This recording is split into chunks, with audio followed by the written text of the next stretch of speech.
So the other major complaint that he had in the thing, which is what I want to touch on in his review, was he doesn't like all like the cliche anime stuff, which is one of the big things That's one thing about. I would definitely want to ask you about, because that was definitely something that wasn't super that wasn't really prominent in the first. I do think he blows it out of proportions a lot, because they're believe it or so. First of all, I wouldn't say that they're that bad. There's a lot of anime cliches. But that's assuming that an anime cliche is like the end of the fucking world. Like, they're fairly well written. Some of the characters are actually kind of funny, and some of the characters definitely grow on you. But in the end, I think it's a benefit because it gives more personality to all your teammates. Where in the first one, you had very little.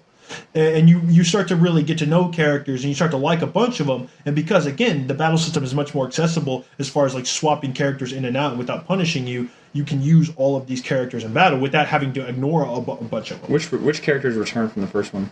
Well, I don't want to say any. I know a lot more do than where I am currently in the game. Is Jan back? Like, I haven't seen Jan yet, but I mean, I heard like my favorite sniper from the first game is there. I just haven't found a way to. No, wait, she wasn't. Marina. Oh, okay. Yeah, but I've also seen I run into Welkin and Alicia. They're older now, and like, they're not. I've like there's this funny, and again, this is the kind of thing that somebody like schools like shitting on, but I think it's kind of funny. Like, there's this one, yes, then they got married at the end of the first one. But like there's this bookworm character.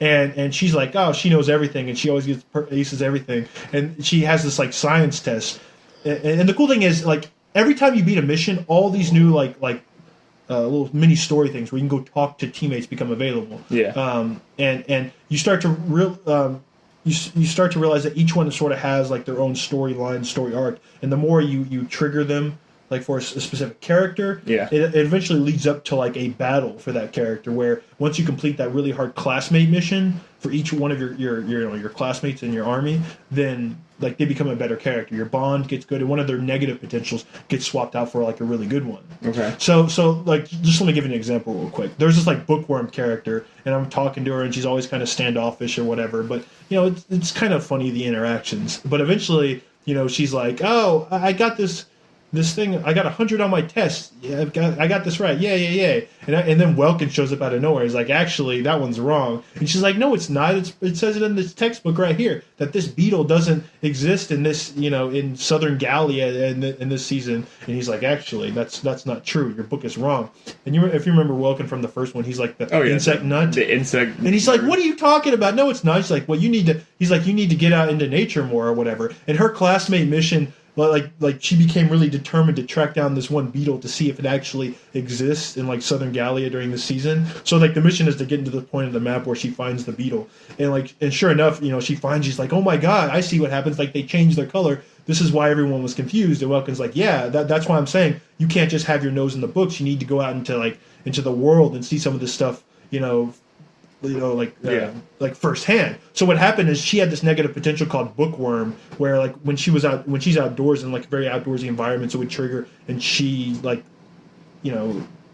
get all like flustered in battle. It would fuck up her stats or something, or she'd choose not to attack that round, which is really annoying. But it got changed into one, I forget what it was called, but like, somebody who goes out into the world or something, like explore after a classmate mission, So now she's a much better unit, which again, like, so learning about your characters and building on them actually has like rewarding benefits, not only getting to know your characters, but also in battle. Yeah. Which is even more important, because in this one, unlike the first one, negative and positive potentials, I think, play a much bigger like factor. Like characters will have ones where, like, there's this one bitch, Chloe, and she'll have one that pops up every now and then that's just called Moody, and she'll be like, because and again you learn why, like, because I knew that was coming. Well, she's like this really standoff artist and whatever, yeah. But and the cool thing is you find out why, because you have time to get to know these characters. And I know school calls them anime cliches, but I mean, her story was actually kind of cool. She was a war like artist, where she had to like follow, and like paint like war scenes, and how like she didn't really like doing that, and she was looking for inspiration or whatever, and you help her find it.